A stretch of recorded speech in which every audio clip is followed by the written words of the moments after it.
இந்த சீனை பாருங்க. இந்த சீன்ல வந்து ஒரு லெக்சர் பண்ணுவாரு சமந்தா கிட்ட. வாட் இஸ் கவர்மெண்ட், கவர்மெண்ட்னா என்ன அப்படின்னு கேட்பாரு. அவரே திருப்பி சொல்லுவாரு, government is for the people, by the people, of the people. அத பத்தி நீங்க கண்டிப்பா கொஞ்சம் விளக்கம் கொடுக்கணும். கவர்மெண்ட்னா for the people, by the people, of the people. என்ன ராஜேந்தர் இது என்ன சீன் அப்படின்னாக்க, படத்துல விஜயோட அம்மா வந்து ராதிகா, அவங்க ஒரு மேரேஜுக்கு போறேன்னு சொல்லிட்டு என்ன ஒன்னாவது விடுன்னு சொல்லுவாங்க. அப்ப விஜய் வந்து அவரோட போலீஸ் ஜீப் இருக்கும், போலீஸ் ஜீப்ல என்ன டிராப் பண்ணுப்பா அப்படின்னு சொல்லுவாங்க. அரசு அதிகாரியோட அரசாங்க வாகனம் இது, அரசாங்க வேலை தவிர சொந்த வேலைக்கு பயன்படுத்த கூட. விஜய் சொல்லுமா, என்னமா நினைச்சுக்கிட்டு இருக்கீங்க, கவர்மெண்ட் ஜீப் இது, கவர்மெண்ட் ஜீப் எல்லாம் வந்துட்டு வீட்டுல பிரைவேட் எல்லாம் யூஸ் பண்ணக்கூடாது, நான் கேப் பண்ணி தரேன், இல்லாட்டி ஆட்டோல போயிடுங்க, நான் வண்டியிலாம் ஏத்த மாட்டேன் உங்களை, நான் வந்துட்டு ஒரு நேர்மையான ஆபீசர் அப்படின்னாப்புல ராதிகாவும் கேப் புக் பண்ணி போயிடுவாங்க. நானே போய்க்கிறேன் போடா அப்படின்னு போயிடுவாங்க. கொஞ்ச நேரம் பொறுத்து ஹீரோயின் சமந்தா வருவாங்க. எங்க போறேன்னு கேட்டு, நான் ஒரு ஃபங்க்ஷனுக்காக போறேன் அப்படின்னு. எங்க ஃபங்க்ஷனுக்காக போறீங்க, நம்ம வண்டியில போலாமே அப்படின்னு விஜய் சொல்லப்பல. அப்ப சமந்தா சொல்லப்பல, என்னங்க இது கவர்மெண்ட் வண்டி ஆச்சு, கவர்மெண்ட் வண்டியில நம்ம போலாமா, அதெல்லாம் தப்பு இல்லையான்னு சமந்தா கேட்கும் போது விஜய் அடிக்கிற லட்சம் அது. விஜய் சார் என்ன சொல்லுவாருன்னா, என்னங்க நீங்க கவர்மெண்ட் மீன்ஸ் வாட், கவர்மெண்ட் என்ன தெரியாது உங்களுக்கு, government means government is for the people, by the people, of the people. கவர்மெண்ட்னா for the people, by the people, of the people. என்ன ராஜேந்தர் சோ நம்ம அதை ஃபாலோ பண்ணணும் இல்லையா, வாங்க அப்படின்னு சமந்தா ஒண்ணு. அப்ப நானே ஃப்ரெண்ட்ஸ் அப்படின்னு வாங்கல அப்படின்னு ஒரு 5-6 ஃப்ரெண்ட்ஸ் ஏறிக்குவாங்க, வண்டியில ஏறி ஓடி போவாங்க. இது வந்துட்டு சீன் இங்க முடியல. இந்த படம் வந்தது 2016. சோ 2016 நடந்த விஷயம் இல்ல, 2026 10 வருஷம் கழிச்சு விஜய் சட்டசபையில அசம்பிளில மறுபடியும் வந்துட்டு அந்த ரியல் லைஃப்ல சொன்னது, ரியல் லைஃப்ல சொல்றாரு. அவரோட முதல் உரையில ஃப்ளோர்ல ஃபர்ஸ்ட் டைம் அவர் ஸ்பீச்ல இந்த டயலாக் அவர் கோட் பண்ணி காட்டுவாரு. மக்களே, மக்களுக்காக, மக்களால் நடத்தும் ஆட்சி மக்களாட்சி. அமெரிக்க முன்னாள் குடியரசுத் தலைவர் திரு அப்ரஹாம் லிங்கன். சோ அவர் எந்த அளவுக்கு அந்த தாட் அவர் அப்ப இருக்கிறது இப்ப இவருக்கு ஞாபகம் வந்துச்சா, இல்ல இப்ப சொல்ல போறது அப்ப அவருக்கு ஞாபகம் வந்துச்சா, அது ஒண்ணு அவர் தான் சொல்லணும். அப்பயே தெறிக்க விட்டுருக்காரு, அது அப்பயே தெறிக்க விட்டுருக்காரு. இல்ல 10 வருஷம் கழிச்சு நம்ம இப்படி சொல்லணும்னு நினைச்சு சொன்னாரா, இல்ல இப்ப 10 வருஷத்துக்கு முன்ன சொன்னது இப்ப ஒரு ஞாபகம் வந்துச்சான்னு தெரியல. அது எப்படின்னு தெரியாது, அது அவருக்கு மட்டும்தான் தெரியும், வேற யாருக்கும் தெரியாது. இந்த சீனை பாருங்க ராமலிங்கம். விஜய் கிட்ட டாக்டர் சொல்றாரு, இந்த மாதிரி டையிங் டிக்ளரேஷன் வாங்கணும், அதுக்காக மேஜிஸ்ட்ரேட் வந்துட்டு இருக்காங்க. ஸோ அதை பத்தி கொஞ்சம் சொல்லுங்க. மேஜிஸ்ட்ரேட் வந்தாச்சு, டையிங் டிக்ளரேஷன் இமிடியேட்டா ரெக்கார்ட் பண்ணணும். இது என்னன்னாக்க, படத்தை சீனை பொறுத்த வரைக்கும் ஒரு பொண்ணு சாதாரண ஒரு ஐடில ஒர்க் பண்ற ஒரு பொண்ணு, ஒரு நடுத்தர குடும்பத்தை சேர்ந்த ஒரு பொண்ணு, ஐடி போயிட்டு வந்துகிட்டு இருக்கிறோம். ஒரு பர்டிகுலர் நைட்டு பார்த்தீங்கன்னா வீட்டுக்கு வராது. அப்புறம் தேடி பார்த்தீங்கன்னாக்கா ஒரு அரசியல்வாதியோட டைரக்டர் மகேந்திரன் தான் வில்லன். அவரோட பையன் கூட்டு போயிட்டு தப்பா நடந்துட்டு அந்த பொண்ணு கொலை பண்ணி தூக்கி போட்டுருவோம். அது கோவத்துல இருந்து எடுப்பாங்க. அதுதான் சீனு. அப்போ அது பாடி எடுத்துட்டு வந்து கொஞ்சம் குத்துயிரு குலையுறு சொல்றாங்க இல்லையா, அந்த மாதிரி இருக்கும்போது எடுத்துட்டு வந்து அதை போட்டு பண்ணும்போது ஹாஸ்பிட்டல்ல almost she was about to tie. அப்படி இருக்கும்போது டாக்டர் சொல்றாங்க. அப்ப விஜய் வந்துட்டு போலீஸ் ஆபீசர் ஸ்பாட்டுக்கு வராரு தேடிட்டு. அப்போ அவங்க சொல்றாங்க, she is almost she going to tie, அதனால டையிங் டிக்ளரேஷன் தான் வாங்கணும், மேஜிஸ்ட்ரேட் கூப்பிட்டு தான் வராங்கன்னு சொல்லிட்டு. இது எதுக்கு வியூவர் சொல்றேன்னாக்கா, டையிங் டிக்ளரேஷனாக்க யூஸ்வலா ஒரு நம்மளோட இந்தியன் ஆக்ட் பிரகாரம் பார்த்தா, எவிடன்ஸ் ஆக்ட்ல எப்பயுமே பார்த்தா யாரும் ஒண்ணு எது ஒண்ணு சொன்னாலும் அவங்க ஒருத்தர் சொன்னதை ஒண்ணு நம்ப கூடாது. அதுக்கு கொராபரேட்டிவ் எவிடன்ஸ் சொல்லி சந்தர்ப்ப சாட்சியங்கள் இன்னும் 2 பேர் எக்ஸ்ட்ரா சொல்லணும் குறைஞ்சது. ஒரே ஒருத்தர் சொல்றதை வச்சு எப்பவுமே நம்ப மாட்டாங்க. அவங்க பர்சனல் எனிமிட்டி கூட இருக்கலாம், வெல்கியன்ஸ் இருக்கலாம். அதனால அது ஒரு 2 பேர் 3 பேர் கொராபரேட் பண்ணணும். அப்பதான் அது வந்துட்டு வேலிடிட்டி அதிகமா இருக்கும். ஆனா டையிங் டிக்ளரேஷன்ல மட்டும் இறக்க போறவங்க சாகும்போது அவங்க என்ன சொன்னாலும் செல்லும். அதுதான் இந்தியன் லா. அது என்ன சொல்றாங்கன்னாக்க, ஒருத்தன் சாகும் போது எப்படி இருந்தாலும் பொய்யெல்லாம் சொல்ல மாட்டாங்க, அடுத்தவங்களுக்கு வேணும்னே மாட்டி விட மாட்டாங்க, அவங்க உண்மையதான் சொல்லுவாங்க.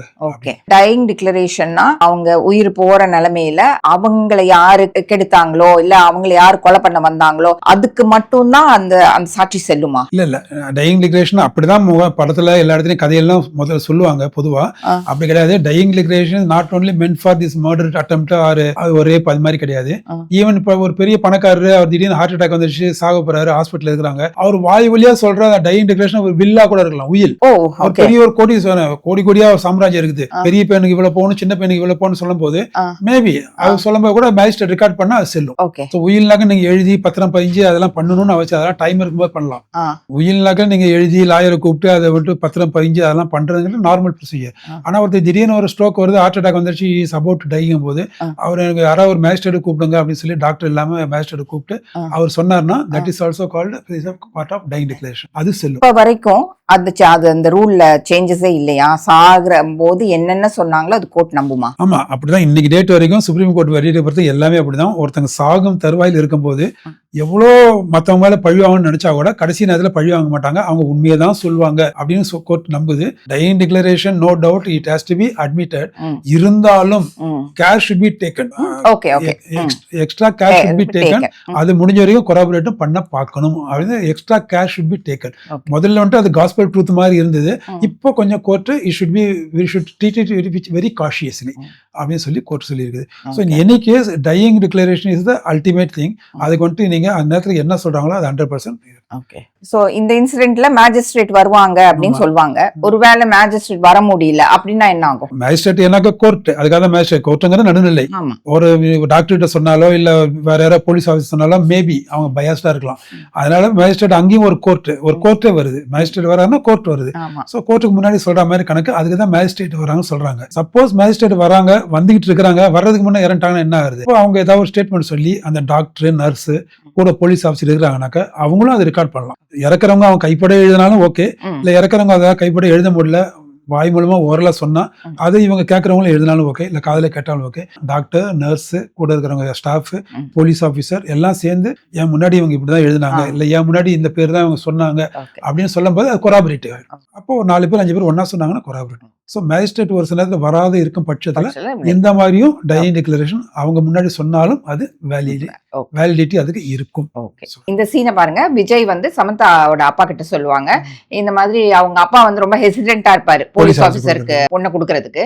சோ அப்ப அவர் வந்து அவரை கன்வின்ஸ் பண்றதுக்காக, நீங்க வந்து நான் பிஸ்டல் எடுத்துட்டு அலையிறேன்னு நினைக்காதீங்க, கடைசியா சுட்டது ட்ரைனிங்ல மட்டும்தான், நான் அதை வந்து நான் யூஸ் பண்ண மாட்டேன் அப்படின்னு சொல்லிட்டு டேபிள்ல வைப்பாரு. சோ ட்ரைனிங்ல மட்டும் தான் நான் யூஸ் பண்ணுவாங்க பிஸ்டல.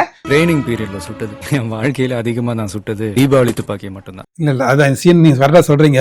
சமதாவோட அப்பா பாத்தீங்கன்னாக்கா அவர் போலீஸ் ஆஃபீஸர் கொடுக்க மாட்டேன், ரொம்ப ரிஸ்கான லைஃப், என் பொண்ணு கொடுக்க மாட்டேன் சொல்லிட்டு இருப்பாரு. இது ஹேப்பன்ட். கடைசி பார்த்தா சமந்தா போலீஸ் அவர் தான் லவ் பண்ணுவாப்புல விஜய. அப்போ ரெஸ்டாரண்ட்ல கூப்பிட்டு அவங்க அப்பாவை இன்ட்ரடியூஸ் பண்றதுக்காக ரெஸ்டாரண்ட்ல கூப்பிட்டுருப்பாங்க. சமந்தாவோட ஃபேமிலி எல்லாமே வந்திருப்பாங்க, தங்கச்சி எல்லாமே. அவங்க அப்பா வந்திருப்பாரு. விஜய் யூனிஃபார்ம்ல வருவாரு. வந்த உடனே இன்ட்ரடக்ஷன் ஸ்டார்ட் ஆகும். அப்போ அவர் முறைச்சிக்கிட்டே இருப்பாரு அவங்க அப்பா. விஜய் எல்லாம் சொல்லி முடிச்ச மறுபடியும் சொல்லாப்புல, என்ன சார் எப்போ பார்த்தாலும் பிஸ்டல் எடுத்து சுத்திக்கிட்டே இருக்கிறான் அப்படின்னு நினைக்கிறீங்களா? இந்த சார் பிஸ்டல் எடுத்து டேபிள் விஜய் வச்சு சொல்லாரு, இந்த பிஸ்டல் நானே கடைசியா ட்ரைனிங் டைம்ல சுத்தது, அதுக்கப்புறம் நான் எப்போ யூஸ் பண்ணதே இல்லை, அதனால நீங்க அதெல்லாம் கவலைப்படாதீங்க, அதுக்கப்புறம் இதுக்கு வேலையே எனக்கு வந்தது இல்லை அப்படின்னு வைப்பாரு. வச்ச அடுத்த நிமிஷம் பாத்தீங்கன்னாக்கா உங்களுக்கு வில்லனோட கேங்ஸ்டரை ஷூட் பண்ணுவாங்க. விஜய் சொல்லி வைக்கும் போது பார்த்தோன்னா அது கன் ஷாட் சவுண்டு கேட்கும். உடனே கன் ஃபயர் ஸ்டார்ட் ஆயிடும். அவங்க அப்பா கூட்டிட்டு போயிடுறாரு. அதுதான் சீன். நீங்க அது விஜய் சொல்ற மாதிரி அந்த இதுல வந்துட்டு என்னன்னாக்கா கடைசியா ட்ரைனிங்ல தான் நான் சுட்டேன், அதுக்கப்புறம் நான் சுட்டது இல்லைன்னு சொல்றது அந்த ஒரு போர்ஷன் வந்துட்டு சினிமாக்காக ஓகே, அது தப்புன்னு நான் சொல்ல வரல. பிராக்டிக்கலா இந்த ரியாலிட்டி என்னன்னாக்கா, கிரவுண்ட் ரியாலிட்டி என்னன்னாக்கா, ஒரு போலீஸ் ஆஃபீஸர் ட்ரைனிங் பண்ணும்போது அவங்கள வந்துட்டு ஃபயரிங் எல்லாம் ப்ராக்டிஸ் இருக்கும். அதுக்கப்புறம் அவங்க பேர்ல ஒரு பிஸ்டலோ ரிவால்வரோ இல்ல கான்ஸ்டபிளா இருந்தா கன்னு அவங்க பேர்ல அலர்ட் பண்ணுவாங்க. யூஸ்வலா ஒவ்வொருத்தர் பேர்ல கன் இருக்கும். சும்மா போனோமா கோத்துனுவாங்க அது அந்த ஆர்மரியில. அங்க போய் கைக்கு வந்து பிஸ்டல்லாம் நீங்க எடுத்துட்டு போக முடியாது. ஒவ்வொருத்தருக்கும் ஒன்று அலாட் பண்ணிருப்பாங்க, நம்பர் போட்டிருக்கோம், பட் நம்பர் போடுவாங்க, அதுதான் நீங்க எடுக்கணும். ஸோ ஒவ்வொருத்தருக்கும் ஒரு வெப்பன் அலாட் ஆயிருக்கும். அந்த வெப்பனை நீங்க பாட்டு வச்சுட்டு சுத்திக்கிட்டே இருந்தீங்கன்னாக்க ஒரு எமர்ஜென்சி டைம்ல அது சுடுமா சுடாதா அப்படின்னு டெஸ்ட் பண்ணாத வரைக்கும் நீங்க இருந்தீங்கன்னாக்க அதுக்கு மேல அது மேல இருக்க நம்பிக்கை இருக்காது. உங்க மனசுலயே அந்த டவுட் இருந்தனாக்க நீங்க அதை யூஸ் பண்ணும்போது உங்களுக்கு அந்த கான்பிடன்ஸ்.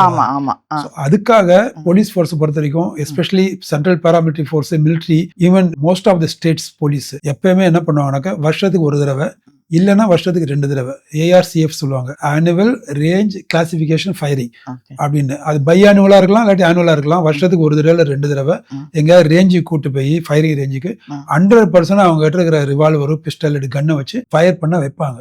1 இல்லை 2 இல்லை 50 ரவுண்டு 100 ரவுண்ட்லாம் சுட வைப்பாங்க. ஒவ்வொரு தடவை அவன் சுட்டுட்டு வச்சுட்டு போய் டார்கெட்டை பார்த்துட்டுலாம் வருவான். பார்த்துட்டு நான் இங்க சுட்டது எங்க போகுது, அங்க சுட்டது இங்க போகுதுன்னா அவன் ரிவால்வரை சப்போஸ் டியூனிங் சரியில்லைன்னா கூட இங்கேயும் பண்ணிருப்பான், மேலே போயிருக்கும். அதுக்கேற்ற மாதிரி அவன் டியூனும் பண்ண முடியும், ஜீரோ பண்ண முடியும். சோ 100% சர்வீஸ்ல ட்ரைனிங் முடிச்சு சர்வீஸ் ஜாயின் பண்ண பிறகும் ட்ரைனிங் முடிச்சிட்ட பிறகும் ஒவ்வொரு வருஷமும் எல்லா ஃபோர்ஸ்லயும் மிலிட்டரியா இருந்தாலும் சரி, சென்ட்ரல் பாராமிலிட்டரி ஃபோர்ஸா இருந்தாலும் சரி, ஸ்டேட் போலீஸ்லயும் சரி 100% எவ்ரி இயர் அவங்க வருஷத்துக்கு 1 தடவையாவது 2 தடவையாவது ரேஞ்சுக்கு போய் ஷூட்டிங் ரேஞ்சுக்கு போய் அவங்களுக்கு இல்ல indoor range close quarter battle சொல்லுவாங்க, CQB, இந்த பிஸ்டல் எல்லாம் வந்துட்டு க்ளோஸாவே இண்டோர்லயே பண்ணலாம். அந்த மாதிரி எங்கேயோ ஒரு ரேஞ்சில் வச்சு அவங்களுக்கு பிராக்டிஸ் பண்ணி தான் ஆகணும். அதுக்கப்புறம் சர்டிஃபிகேட் கொடுப்பாங்க, இவர் வந்துட்டு என் முன்னாடி வேற பிராக்டிஸ் பண்ணாருன்னு. அப்பதான் வந்து பிஸ்டல் அவங்க வச்சிருக்க முடியும். ஸோ அதனால இவர் சொல்ற மாதிரி கடைசியா ட்ரைனிங்ல வந்துட்டு ஷூட் பண்ணிட்டு அதுக்கப்புறம் நான் ஷூட் பண்ணவே இல்லைன்னு சொல்றதெல்லாம் படத்துக்கு வேணா நல்லா இருக்கும். ஆனா கிரவுண்ட் ரியாலிட்டி ப்ராக்டிகலி ஸ்பீக்கிங் எல்லாமே எல்லா போலீஸ் ஆஃபீஸரும் அவங்க வச்சிருக்க கன்னு இல்ல ரிவால்வர் பிஸ்டல் எதா இருந்தாலும் வருஷத்துக்கு ஒரு தடையாவது 2 தடையாவது ரேஞ்சில் போய் ஃபயர் பண்ணி இருப்பாங்க. அப்பதான் அவங்களுக்கு அந்த கான்ஃபிடன்ஸா வரும். என்னுடைய கன்னு ஃபயர் பண்ணும் அப்படின்னு மனசுல இருந்தா உண்மையில அவங்க ஃபயர் பண்ணும்போது அந்த கான்ஃபிடன்ஸ் ஆகும். அவங்களுக்கே சந்தேகம், நான் இது வரைக்கும் சுட்டே பகல இப்ப சுட்டா சுடுமா சுடாதா அப்படின்னு நினைச்சா போச்சு. அதனால அது 100% பண்ணுவாங்க.